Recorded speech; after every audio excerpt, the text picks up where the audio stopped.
Joining me live is James Perkins, Divisional Assistant Secretary at the CWU. Thank you for your time.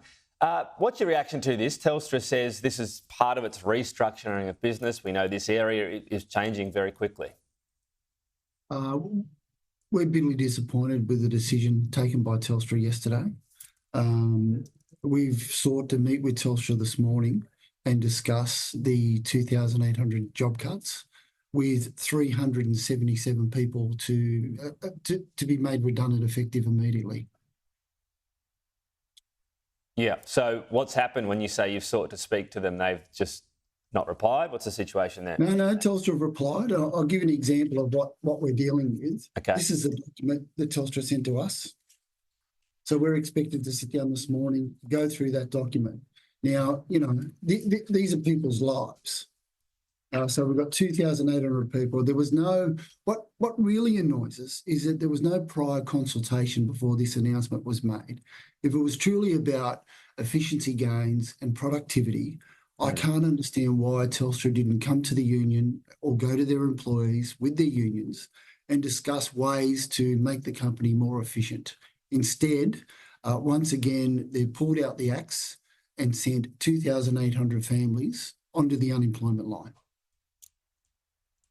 I mean, if they went to the union and said, here's our plan, can we make it better, would it not have just got out there somehow? You know, someone in the union said, let's get this to the media, and perhaps tried to get momentum to stop it happening?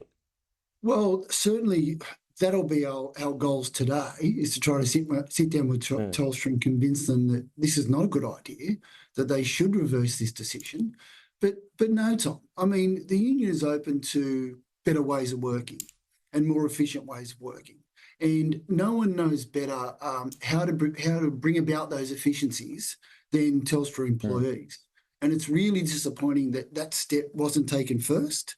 And the first step Telstra take, has been so often the case, is to just slash away at their staff. And, you know, you can't sit there and say to me that removing 10% of your workforce will deliver better customer service, more secure customer service. Maybe this is unleashing, just sorry to jump in, a bit limited on time, maybe this is unleashing, you know, we've all heard about artificial intelligence. So are the types of jobs here going more rudimentary jobs, and perhaps there might be rehiring down the track for more advanced jobs? I mean, this is going to be the reality. We've all spoken about AI, you know, in the past year or two. Is this not going to be the reality, that some of these types of jobs will go? I'm not saying, you know, who cares about the families, but this will just happen.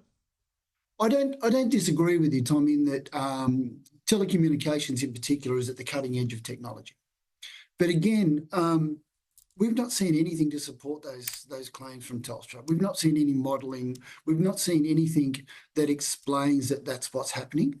It would have been nice if Telstra are genuinely saying these are the challenges that we face moving forward. This is where we want to take the business. It would have been nice for them to come to the union and their employees and say, this is what we're doing. All right. We've got 30 seconds or so. I mean, you've got all those pages. You can't complain about a lack of information. Obviously, it's been sort of landed on your desk with a thud. Are you going to quickly go through it? Maybe it has all the answers you're after. I don't believe it does. I think what it delivers is, unfortunately, names and job titles of those being made redundant. It doesn't offer any solutions. We've had a quick scan through it. Obviously, we only received it late last night. But again, there is no proposals there to reduce the job cuts. There's no proposals there for smarter, better ways of working. And certainly there hasn't been any consultation.